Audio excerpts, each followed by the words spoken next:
My name is Chloe Bennett. I'm 35 years old, and I've carved out a life for myself as an interior designer here in the heart of Austin, Texas. It all came to a screeching halt on a quiet Tuesday evening. I was sketching out plans for a new client when my phone lit up with a text from my mother. The words were few, but they carried the weight of a lifetime. "Don't call or come over. We're done." My breath caught in my chest. For a moment, the world stopped. But there were no tears, no frantic calls begging for an explanation. I simply typed back 2 words. "Got it." And just like that, it was over. Years of being the family's silent partner, their ever reliable ATM. I'd covered Mom's mounting medical bills after her diagnosis, bailed my brother out of one disastrous business venture after another, and funneled my own hard-earned money into keeping their beloved restaurant from going under. All of it erased with a single, cold-hearted text. I had always been the black sheep. The one who traded the smell of brisket and barbecue sauce for blueprints and fabric swatches, the one who was never quite enough in their eyes. But that was a declaration of war. Or at least, the end of a long, one-sided truce. I wasn't going to fight for a place I was never truly welcome. By midnight, my phone began to erupt. A relentless barrage of missed calls, voicemails, and frantic texts. My mother's name flashing on the screen, followed by my brother's, and then even my father's. The panic was rolling off them in waves, and I knew exactly why. For years, I had been their safety net, the one they could always count on to catch them. And I had just cut the cord. What happened in the days that followed would unravel a web of lies and betrayal that turned everything I thought I knew about my family completely upside down. So please, stick around to hear the whole story. If you've ever felt like an outsider in your own family, or had to make a tough choice to protect your own peace, do me a favor and hit that like button. Share your own story in the comments below, and make sure you subscribe so you don't miss what's coming next. Growing up in Austin, my family was the picture of local success. My father, Mark, was a bit of a legend. He'd turned a single, gritty BBQ joint into a beloved local chain. He was the king of his little empire. My mother, who'd had a promising career in banking, gave it all up to be his right hand, managing the household and softening his hard edges for public consumption. Then there was my brother, Ethan, 4 years my junior.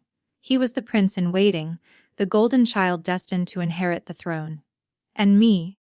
I was Chloe Bennett, the dreamer who saw beauty in lines and light, not in profit margins and potato salad recipes. From the time I was a little girl, my father's expectations were crystal clear. "This business is our legacy," he'd declare at the dinner table, his voice leaving no room for argument. "You and Ethan will learn it, inside and out." But the sizzle of the grill and the clatter of plates never sang to me. My heart was in creating spaces, homes where families could build memories, offices where great ideas could be born. In high school, while Ethan was getting into trouble and charming his way out of it, I was filling sketchbooks with floor plans. The day I told my father I wanted to go to art school to study interior design, he let out a short, sharp laugh. "That's a cute hobby, Chloe, not a career," he said, his tone dismissing my dreams in a single breath. My mother just stood there, busying herself with clearing the table, her silence a clear vote in his favor. At 17, I got my acceptance letter to a prestigious design school in New York. I was ecstatic. But my father's reaction was a bucket of ice water. "If you're turning your back on this family, you're on your own," he stated, crossing his arms over his chest. "Not a dime for tuition. No support." My mother just nodded, her lack of a spine more hurtful than his words. Ethan, just a kid of 13, just smirked from across the room, like he'd just been handed a victory. I felt like a stranger in my own home, the line of their favoritism drawn so clearly in the sand. So I did it on my own. I worked 2, sometimes 3 jobs through college, waiting tables in a diner that smelled of burnt coffee and tutoring wealthy kids who had it so much easier than I did. The mountain of student loans felt insurmountable, but I got through it. My father never once called to ask if I was okay, if I was eating. My mother's occasional, "I'm proud of you, honey," felt empty when, in the next breath, she'd spend 10 minutes gushing about how Ethan had successfully managed a lunch rush at one of the restaurants. He was infallible in their eyes.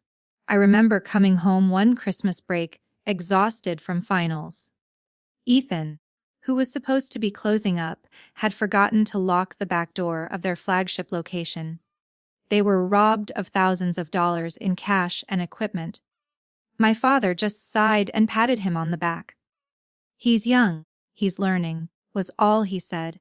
A week later, I got a 20-minute lecture for missing a family dinner because I had to pull an all-nighter for a design project that was worth half my grade. The double standard was breathtaking.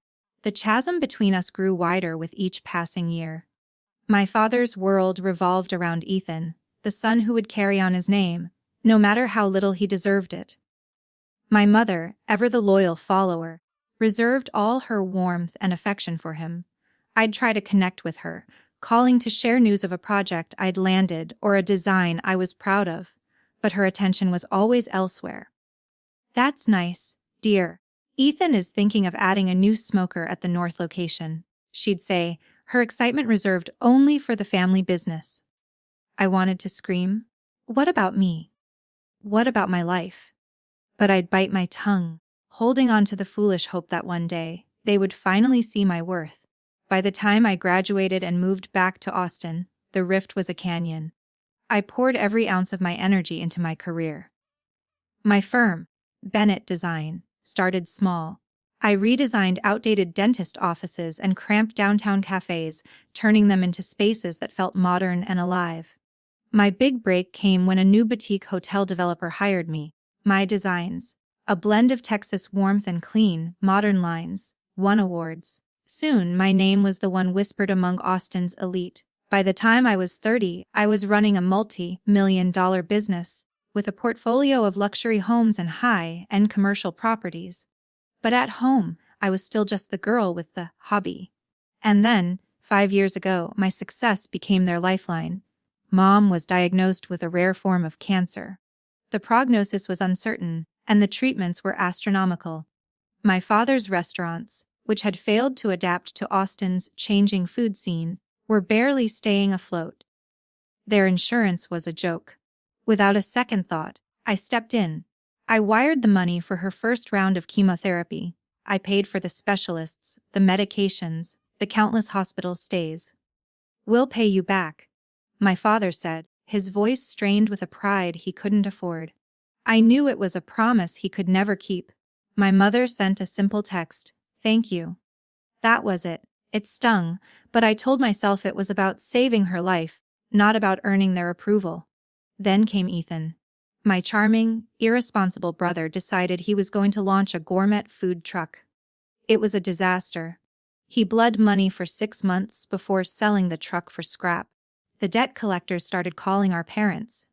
One night, my father called me, his voice stripped of all its usual bravado. "Than's in a real jam, Chloe. He needs your help." It wasn't a request, it was an expectation. So I sent the money, 50,000 to clear his debts, and another 25,000 to inject into the restaurants to keep them from going under. Ethan never even called to say thank you. The next time I saw him, he was bragging to his friends at a family cookout about how he'd cleverly navigated a tough market. He took full credit, and my father stood beside him, beaming with pride, while I stood by the grill, feeling completely invisible. It became a pattern. A new walk-in freezer for the main restaurant. I paid for it. Mom needed an experimental treatment in Houston. I covered the travel, the hotel, and the medical bills. Every time, I held onto a sliver of hope that this would be the time they'd finally see me, that they'd acknowledge my sacrifice. But at every holiday, every birthday, the conversation was the same: Ethan's brilliant new idea for a menu, Dad's plan to franchise, a plan that never materialized. My career, my success, was treated like a footnote. Once, I brought over a copy of a major architectural magazine that featured one of my hotel designs on the cover. I thought my mother would be thrilled.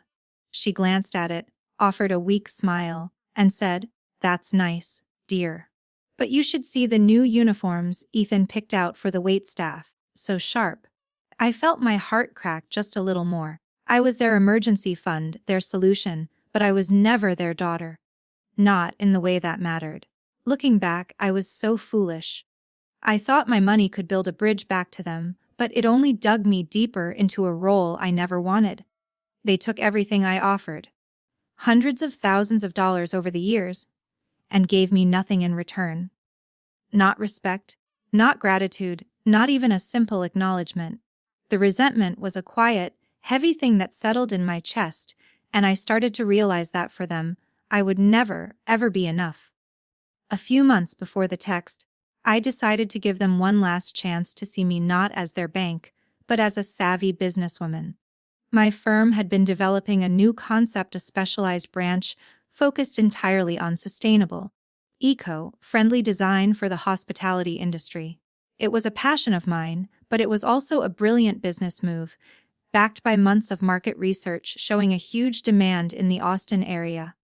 To get it off the ground, I needed a significant capital investment, and for the first time, I decided to ask my family. I wasn't asking for a handout, I was offering them an opportunity. I put together a professional presentation, complete with financial projections and a detailed business plan, and invited them over for dinner. I stood in their formal dining room, the one I'd paid to have redecorated, with my laptop open and my heart pounding. My father sat at the head of the table, his arms crossed, a skeptical frown already etched on his face. My mother nervously refilled coffee cups, avoiding my gaze.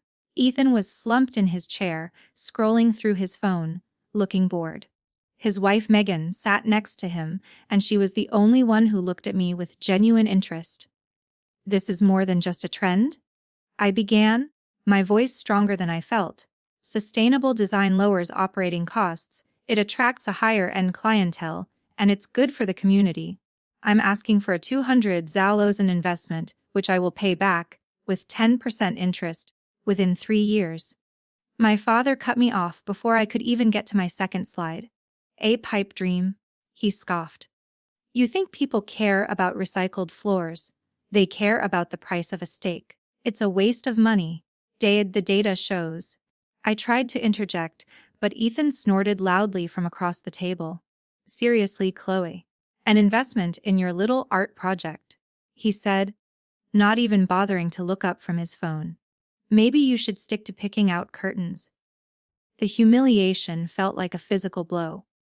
My mother remained silent, her lips pressed into a thin line. Her refusal to defend me was the deepest cut of all.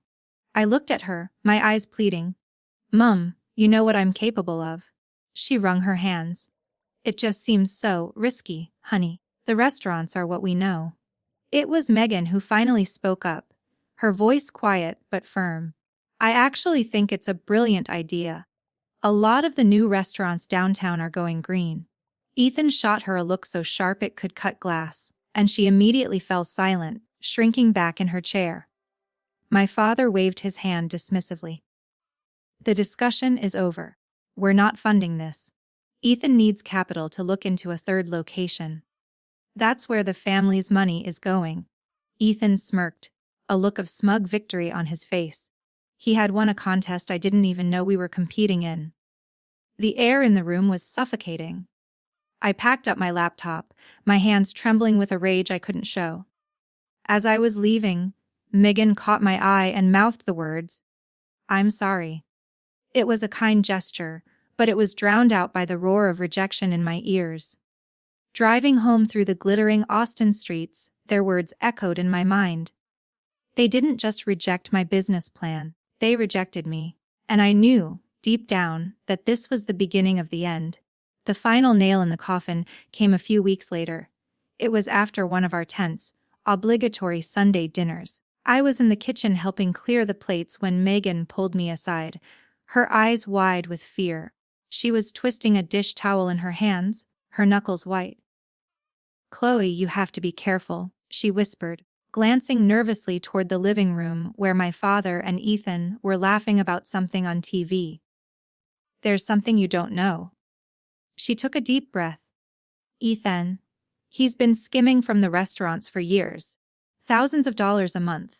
He has hidden bank accounts. That's why the business is always struggling. It's not the market, it's him. The floor seemed to drop out from under me. All the cash flow problems, all the unexpected expenses I had covered, it was all going into my brother's pocket. Before I could even process the information, I heard my father's voice, low and serious, from the other room. I motioned for Megan to be quiet, and I crept closer to the doorway, hiding in the shadows of the hall. He was talking to my mother. We need to call the lawyer tomorrow and finalize the changes to the will, my father said, his tone resolute. Everything goes to Ethan. He's the one who's here, day in and day out, holding this family together. Chloe is off in her own world. She doesn't care about our legacy. My blood ran cold. I heard my mother murmur something softly, a weak protest. But Mark, she's helped us so much. Money isn't loyalty, he snapped back. She writes checks. Ethan gives his life to this business. He's our future. We're leaving it all to him. I felt the air leave my lungs. They were erasing me. After years of being their financial pillar, their emergency contact, their savior, they were writing me out of their lives and rewarding the son who was actively robbing them blind. I didn't say goodbye. I slipped out the back door, got into my car, and drove home in a complete daze. Megan's confession and my father's words played over and over in my mind. The betrayal was so deep, so absolute, it felt like a physical wound. The next morning, my phone buzzed. It was the text from my mother. Don't call or come over. We're done. I stared at it, and for the first time, I saw it for what it was, a preemptive strike. They were cutting me off before I could discover the truth and react. They thought they were getting ahead of the game. A bitter laugh escaped my lips. I typed back, got it, and hit send. Then, with a calm I didn't know I possessed, I opened my laptop, pulled up my online banking portal, and began to dismantle the financial scaffolding that had been holding up their lives for the last 5 years. The recurring payment to my mother's oncology centers, canceled. The automatic transfer to the restaurant's primary food supplier, canceled. The monthly payment for the restaurant's lease, which I'd quietly taken over, canceled. The direct deposits I made into my mother's personal account for her expenses, canceled. I'd spent over $500,000 keeping their world intact, and they had repaid me with the ultimate betrayal. Cutting those financial ties felt like taking my first breath of clean air after years of drowning. It hurt, but it was the pain of a necessary amputation. I wasn't just cutting off their money, I was cutting out the cancer of their toxicity from my life. I sat back, staring at the confirmation notices on the screen. I felt a strange mix of profound grief and exhilarating freedom. They had made their choice. Now, I had made mine. By midnight, the storm hit. My phone began to buzz and chime relentlessly, a symphony of their desperation. The first missed call was from my mother. Then another. Then a voicemail. Then Ethan. Then my father. They must have gotten the first notifications of declined payments. Ethan's first voicemail was dripping with venom. "What the hell do you think you're doing, Chloe?" he snarled. "You can't just cut us off! You're a selfish brat. Leaving us to clean up this mess? Selfish?" The irony was so thick I could barely breathe. Next came the texts from my mother, a masterclass in manipulation. "How could you abandon me when I'm so sick, Chloe? I thought I raised you to be better than this." Another one read, "Your father is so stressed he can barely sleep. You're going to give him a heart attack." She knew exactly which buttons to push, which guilt-soaked memories to invoke, but her words had lost their power. They were just empty threats from a woman who had stood by and watched as her husband and son erased me. My father didn't leave a voicemail at first. He just called. Over and over. A man used to getting his way, furious that his demands were being met with silence. When he finally did speak, his voice was booming with entitlement. "Jennifer, you will call me back immediately and fix this," he commanded, as if I were a disobedient employee. "These restaurants are your family's legacy. You owe it to us to help." Owed them. After everything, they still believed I owed them. I saved the voicemail. It was a perfect reminder of why I was doing this.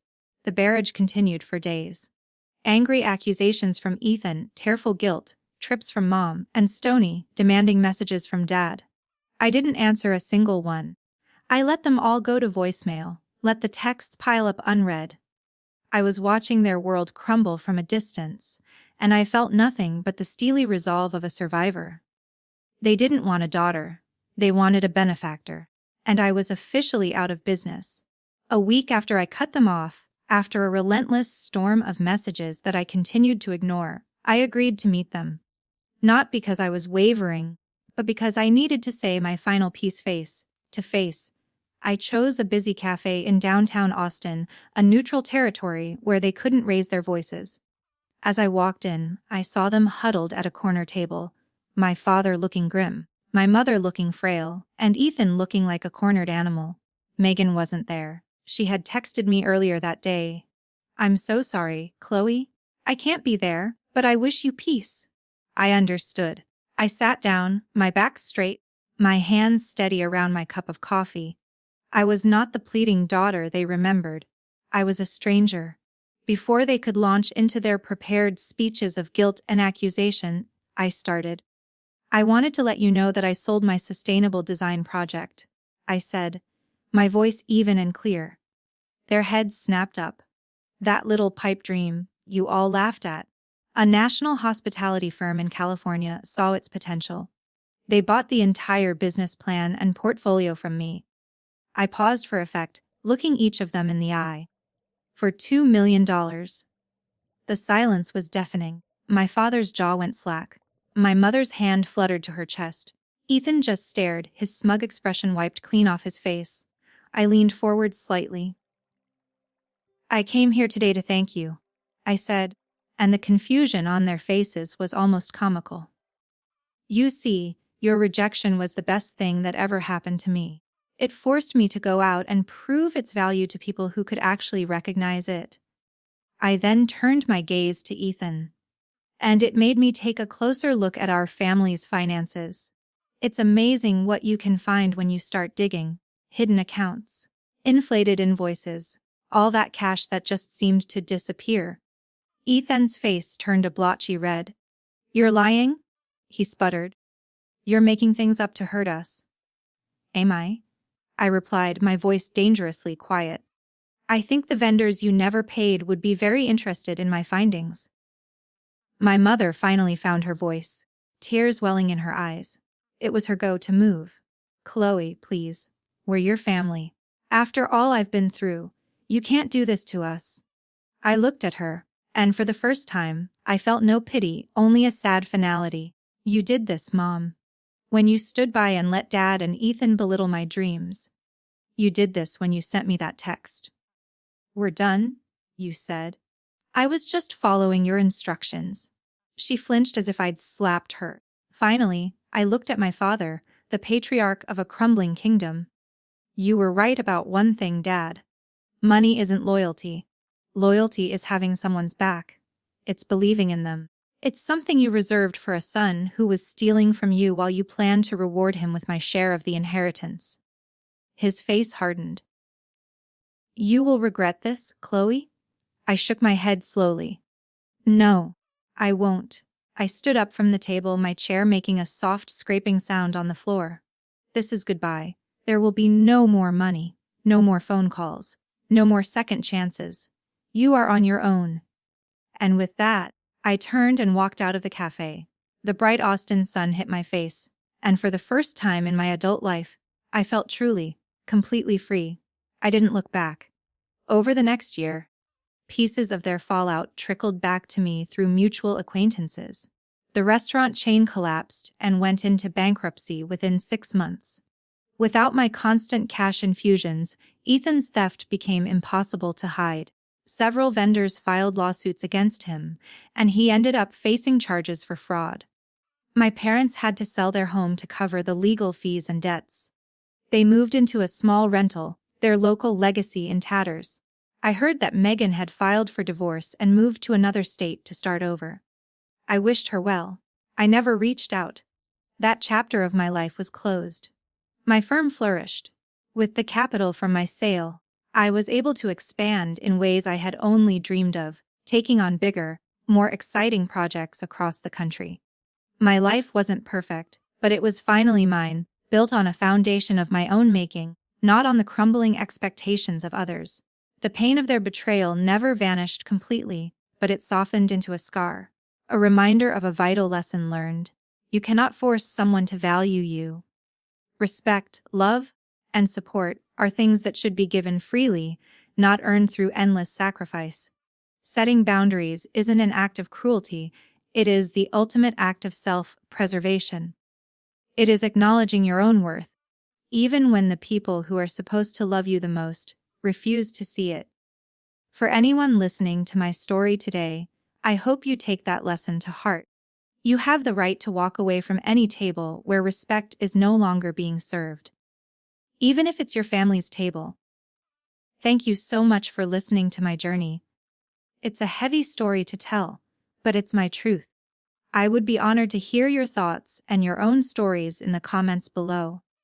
Have you ever been forced to choose between your family and your own well-being? Your experiences matter, and this is a safe place to share them.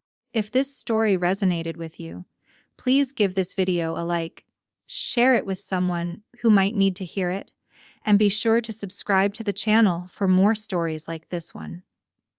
And don't forget to hit that notification bell so you never miss a new video. Thank you for your support.